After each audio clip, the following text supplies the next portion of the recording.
Ce vidéoclip produit par l'École polytechnique fédérale de Lausanne fait partie de son cours d'introduction à l'information, à la communication et au calcul. Il s'inscrit dans le 3e module de ce cours qui porte sur le fonctionnement et la sécurité des systèmes informatiques. L'exemple du vidéoclip précédent a montré pratiquement que l'algorithme LRU est un bon prédicteur du bloc à éjecter de la cache quand elle est pleine. Mais cela n'explique pas pourquoi ces prédictions sont bonnes. Expliquer ce pourquoi est le but de ce dernier clip sur le sujet. Rejetons un œil sur la boucle de l'algorithme de sommation des n premiers nombres entiers que nous avons utilisé comme exemple dans le clip précédent pour illustrer les prédictions du LRU. On observe dans chaque exécution de cette boucle un premier phénomène. En le bref laps de temps de l'exécution de la boucle, le processeur accède 2 fois à S et 4 fois à N. Et cette boucle peut être répétée des centaines, voire des milliers de fois ou plus. En termes clairs, le processeur réaccède de très nombreuses fois aux mêmes variables pendant une fenêtre de temps non négligeable. Cette opération n'est pas un hasard, mais une réalité typique de la quasi-totalité des programmes. Tous les programmes implémentant des algorithmes intéressants comportent des boucles qui réaccèdent de nombreuses fois aux mêmes variables au cours de leur exécution. Le groupe de variables auquel un programme réaccède peut certes évoluer lentement au cours de son exécution, mais cette localité temporelle, comme on l'appelle, puisque tel est son nom, existe bel et bien surtout au sein des nombreuses boucles, même si elle évolue progressivement entre ces boucles. En termes de bagage de vacances de neige, on a besoin de son snowboard tous les jours, donc il est intéressant de l'emporter en sachant qu'il sera intensément utilisé. On observe par ailleurs un second phénomène dans l'exécution de ce programme.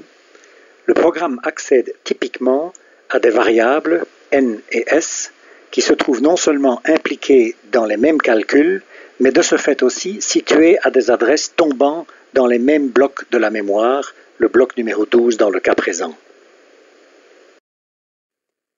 En termes clairs encore une fois, le processeur accède quasi simultanément à des variables qui sont logiquement impliquées dans les mêmes calculs et donc typiquement co-situées.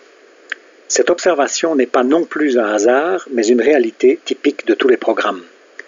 Tous les programmes implémentant des algorithmes intéressants manipulent ensemble des groupes de variables liés aussi bien conceptuellement que physiquement. Les groupes de variables auxquels un programme accède évoluent certes au cours de son exécution, mais cette localité spatiale, cette fois, puisque tel est son nom, existe bel et bien dans tout programme. En termes de bagage de vacances de ski, on a besoin tous les jours non seulement du ski gauche, mais aussi du ski droit, car ils font partie du même programme. Il est donc intéressant d'emporter les deux quand on fait ses valises, en sachant qu'ils seront tous les deux utilisés ensemble. Parlant de variables co-situées dans les mêmes blocs, on peut se demander ce qui arriverait si on prenait des blocs plus petits, par exemple de 2 mots au lieu de 4 mots.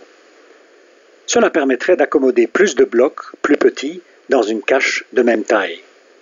Par contre, N et S atterriraient dans des blocs différents, ce qui causerait 2 défauts de cache au lieu d'un. La localité spatiale en souffrirait donc, mais on pourrait maintenir la performance avec une cache plus petite. Inversement, on pourrait se demander ce qui arriverait si on prenait des blocs plus grands, par exemple des blocs de 8 mots au lieu de seulement 4 mots. Cela permettrait d'accommoder moins de blocs plus grands dans une cache de même taille.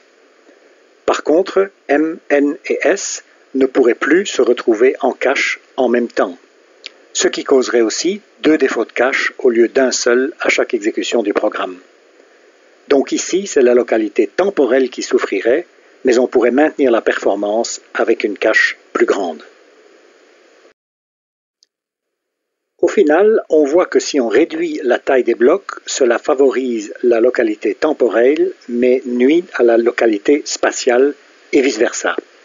Quelque part, il doit donc y avoir une taille de bloc optimale pour laquelle le nombre de défauts de cache est minimal. Cet optimum dépend cependant de la taille de la cache et du comportement du programme. Or, quand on construit un ordinateur, on doit fixer la taille de sa cache et celle de ses blocs, sans savoir a priori tous les programmes qui vont tourner dessus. Il y a donc peu de chances que les choix du constructeur soient optimaux pour tous les programmes. L'important est qu'ils soient proches de l'optimum pour le mélange de programmes qui vont typiquement tourner sur cet ordinateur, ce qui est heureusement le cas dans la pratique courante.